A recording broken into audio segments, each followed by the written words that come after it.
Judy Ann Santos Agancillo is known for being more than just a famous actress. She's a mom, homemaker, a trained chef, and a YouTube star with a channel called Judy Ann's Kitchen. We checked out her fried chicken recipe and broke down the ingredient measurements of this popular recipe, so you can try. The best way to serve this fried chicken is drizzled with Judy's recommended hot honey and lots of rice to pair with the chicken. If you really want to embrace the southern way of serving this, you can't go wrong with making homemade biscuits flavor boosted with queso de bola. Dirty rice, which is fried rice with liver, homemade bread, or classic French fries instead of rice. Of course, for those who are not fans of the sweet, savory, and hot combo can totally skip the recommended hot honey and opt for a classic gravy to serve on the side. Judy Ann cooks everything from scratch on her cooking show, from her favorite Filipino dishes such as the binakal and roasted tomato soup, to unique dishes she just thought would make a fantastic dish to serve to her family, such as the Mayman bread pudding.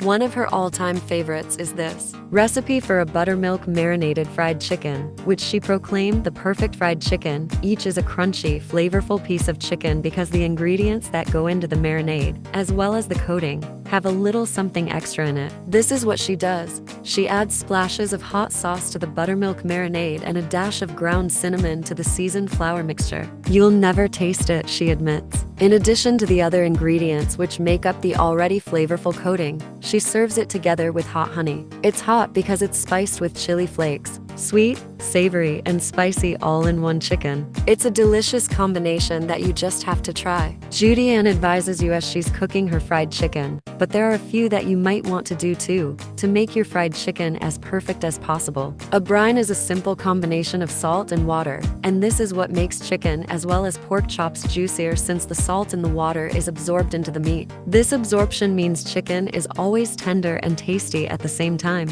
There's more than reason to coat the marinated chicken in flour, to create a delicious and crispy outer layer but also to dry the chicken too. The marinade is sure to make it difficult to dry it enough to prevent oil splatters, so the flirt is the job for us, coating and soaking up the marinade. Adjust the heat as needed. Your oil needs to be hot enough to cook the chicken through to the inside without over-browning the outside. It can be tricky, and the trick is really to be observant. Turn down the heat a little if you notice the outside is becoming too brown too fast. On the other hand, if the chicken is not even taking on any color, that means you need to crank up the heat a little to get it to that level of golden brown and delicious. Use the air fryer. The air fryer can do many things, but one thing it doesn't do well is cook battered and coated food. You still need to deep fry in oil to seal those coatings and batters on the food. However, once it's on there, reheating or even cooking the food again in the air fryer is a brilliant move, especially if you find the fried chicken hasn't quite cooked through yet. This hack is similar to how pro chefs finish cooking food in the oven.